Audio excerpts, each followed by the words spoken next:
Le chapitre 27 de la règle est un des plus beaux de ce texte de Saint Benoît. C'est un texte profondément évangélique qui n'arrive pas à se résoudre au fait que certains se retrouvent un peu comme en difficulté permanente par rapport à leurs fautes et de ce fait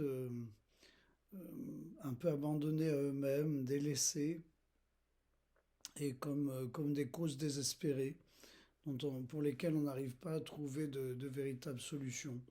Et dans ce chapitre 27, Saint Benoît dit que l'abbé en particulier n'arrivera pas à se résoudre à une telle situation et qu'il doit employer vraiment tout son art pour permettre à ce que la brebis malade puisse être réintégrée dans le troupeau.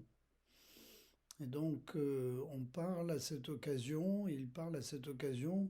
de l'abbé comme un médecin qui use de tous les médicaments possibles.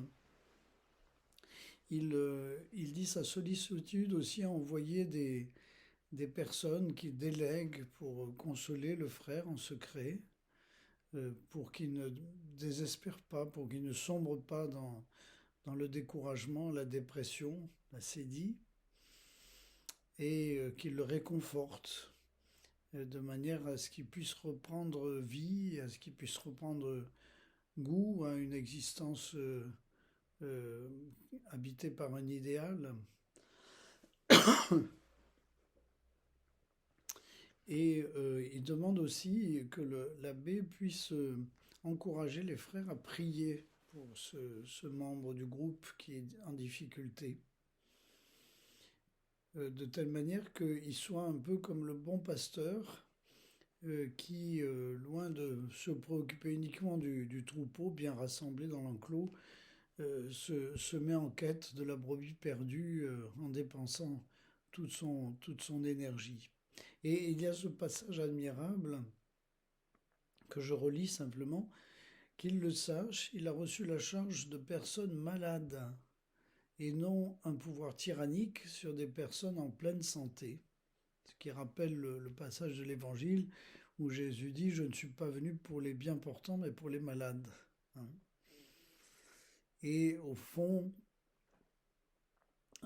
toute l'œuvre d'un responsable de groupe, c'est de faire en sorte que chacun soit traité avec les besoins qui sont les siens et qui nécessitent beaucoup d'attention, comme on pratiquerait à l'égard de quelqu'un qui souffre d'une maladie.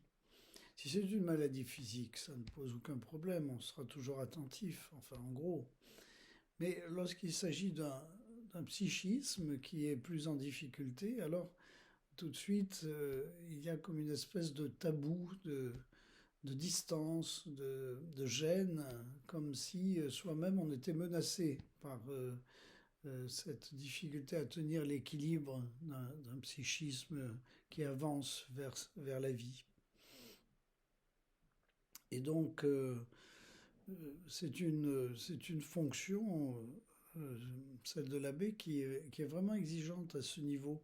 Il n'est pas facile d'être un bon pasteur. Et cela vaut pour tout responsable de groupe. Il s'agit bien de faire vivre tout le monde et de faire vivre tout le monde ensemble.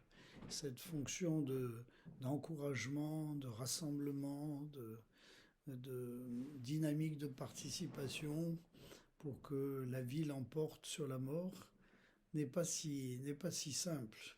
Et il est beaucoup plus facile d'exercer un pouvoir de l'extérieur qui finalement ne s'encombre d'aucune autre considération que celle d'être satisfait de l'autorité qu'on exerce sur les autres. Et c'est pas ça, vraiment c'est pas ça. C'est pas ça qui donne la vie.